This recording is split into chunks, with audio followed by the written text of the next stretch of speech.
ফ্যাসিবাদ বিরোধী আন্দোলন এবং গণ অভ্যুত্থানে ছাত্র জনতার গণ অভ্যুত্থানে রূপ নেয়, যার ফলে স্বৈরাচারী ফ্যাসিস্ট শেখ হাসিনা দেশ থেকে পালিয়ে যায় এবং আমরা একটি নতুন বাংলাদেশ বিনির্মাণের লক্ষ্যে তারপর থেকে কাজ করে চলছি। দেখতে দেখতে 1 বছর আসলে পার হয়ে গিয়েছে। এই 1 বছরে আমাদের অনেক প্রাপ্তি এবং অপ্রাপ্তি রয়েছে, কিন্তু সবকিছুর ঊর্ধ্বে গিয়ে আমরা মনে করি যে এই যে জুলাই গণ অভ্যুত্থান বাংলাদেশের ইতিহাসে এমনকি পৃথিবীর ইতিহাসেও এক অনন্য ঘটনা হিসেবে উল্লেখ হয়ে থাকবে। হাজারো মানুষের জীবনদান, হাজারো হাজারো মানুষের অঙ্গহানি এবং এত রক্তপাত এবং আত্মত্যাগের মধ্য দিয়ে আমরা বাংলাদেশের ছাত্র জনতা একটি মুক্তি লাভ করেছিল এবং একটি নতুন সম্ভাবনার জন্ম নিয়েছিল। ফলে সেই জুলাই আগস্ট যে 36 দিন, সেই 36 দিনকে সম্মানের সাথে প্রত্যয়ের সাথে স্মরণ করাটা আমাদের সকলেরই নৈতিক এবং রাজনৈতিক দায়িত্ব। জাতীয় নাগরিক পার্টি এনসিপি জুলাই গণ অভ্যুত্থান থেকে গড়ে ওঠা দল হিসেবে তাদের উপর এই দায়িত্ব আরো অনেক বেশি বর্তায়। আমরা জুলাই গণ অভ্যুত্থান উপলক্ষে জাতীয় নাগরিক পার্টি যে কর্মসূচিগুলো কথা চিন্তা করেছি তার উল্লেখ করছি। আমাদের 1 জুলাই থেকে 30 জুলাই পর্যন্ত আমাদের সারা বাংলাদেশ ব্যাপী আমাদের 64টা জেলায় জুলাই পদযাত্রা হবে। আমরা এই পদযাত্রার নাম দিয়েছি দেশ গড়তে জুলাই পদযাত্রা। আমরা 1 জুলাই শহীদ আবু সাঈদের কবর জিয়ারতের মাধ্যমে এই পদযাত্রাটি শুরু হবে। এটি ক্রমান্বয়ে বাংলাদেশের 64টি জেলা প্রদক্ষিণ করবে। আমরা 64টি জেলায় যাব, আমরা শহীদ পরিবারদের কাছে যাব, শহীদের কবর জিয়ারত করব, আহত যোদ্ধাদের সাথে কথা বলবো এবং অভ্যুত্থানকারী এবং বাংলাদেশের সাধারণ ছাত্র জনতা যারা রয়েছেন তাদের সাথে কথা বলবো। তাদের যে আকাঙ্ক্ষা ছিল জুলাই নিয়ে, সেই আকাঙ্ক্ষার কথা আমরা শুনবো। ফলে মানুষের কাছে যেতে এবং জুলাইকে মানুষের কাছে গিয়ে সাধারণ মানুষের সাথে মিলে স্মরণ করতেই এই কর্মসূচিটি।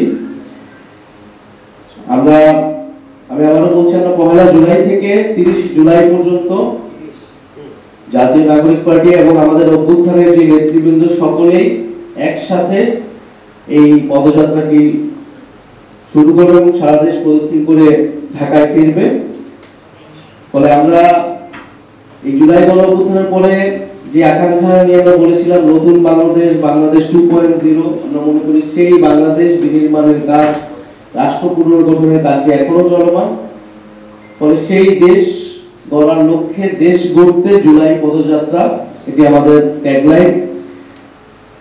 এর মধ্যে আমরা 16 জুলাই যেদিন শহীদ আবু সাঈদ শহীদ হন, এই জুলাই গণ অভ্যুত্থানের প্রথম শহীদ, এবং তার শহীদ হওয়ার মধ্য দিয়েই আমাদের যে জুলাই গণ অভ্যুত্থান শহীদের যে মিছিল, সেই মিছিলটি আসলে শুরু হয়েছে।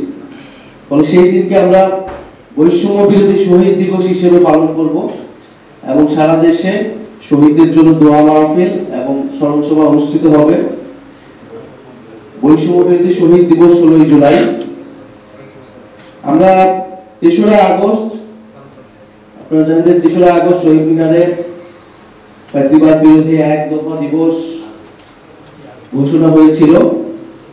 আমরা এই বছর 3রা আগস্ট শহীদ মিনারে ছাত্র জনতার জুলাই ঘোষণাপত্র ইস্তেহার পাঠ কর্মসূচি অনুষ্ঠিত হবে। আপনারা জানেন যে জুলাই ঘোষণাপত্র যেটি সরকারের দেওয়ার কথা ছিল, আওয়ামী লীগ নিষিদ্ধের আন্দোলনের প্রেক্ষিতে 30 কার্যদিবস বলা হয়েছিল, সেই 30 কার্যদিবস পার হয়ে গিয়েছে, কিন্তু সরকার কোনো ধরনের উদ্যোগ আমরা দেখিনি।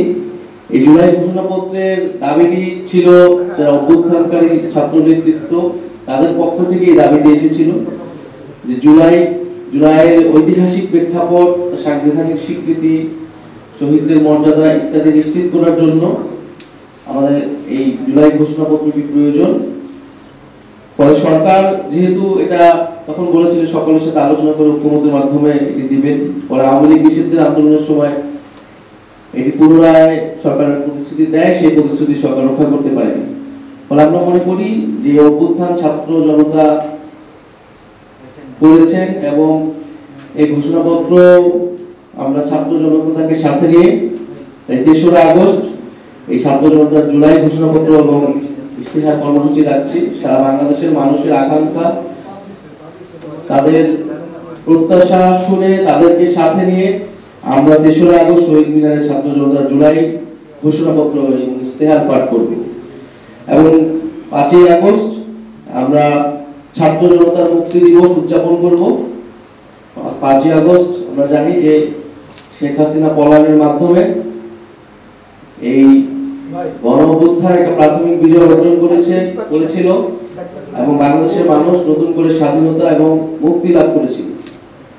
ফলে সেই মুক্তি উদযাপনে আমরা ৫ই আগস্ট ছাত্র জনতার মুক্তি দিবস উদযাপন করব। আমি যদি সংক্ষেপে আরেকবার বলি, ১ জুলাই থেকে ৩০ জুলাই দেশ গড়তে জুলাই পদযাত্রা, এর মধ্যে ১৬ জুলাই বৈষম্যবিরোধী শহীদ দিবস পালিত হবে।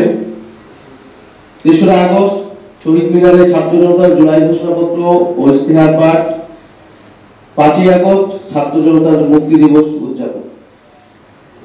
এবং আমাদের এই জুলাই পদযাত্রা বাস্তবায়ন কমিটি গঠিত হয়েছে, যে কমিটির যারা পুরো এই পদযাত্রাটি বা এই পুরো জুলাই মাসের কর্মসূচিটি যারা তত্ত্বাবধান করবেন, বাস্তবায়ন করতে কাজ করবেন। এনসিপির পক্ষ থেকে জুলাই পদযাত্রা বাস্তবায়ন কমিটির আহ্বায়ক হিসেবে দায়িত্ব পালন করবেন আমাদের জাতীয় নাগরিক পার্টির উত্তরাঞ্চলের মুখ্য সংগঠক সার্জিস আলম এবং সদস্য সচিব হিসেবে দায়িত্ব পালন করবে জাতীয় নাগরিক পার্টি এনসিপির যুগ্ম আহ্বায়ক অনিক রাজ। আমরা হয়তো পূর্ণ কমিটি এবং আমরা কোন রুটে যাব, কোন কোন জেলায় কবে থাকবো, এই বিস্তারিত আমরা হয়তো সোশ্যাল মিডিয়ায় এনসিপির ফেসবুক পেজ থেকে আমরা এটা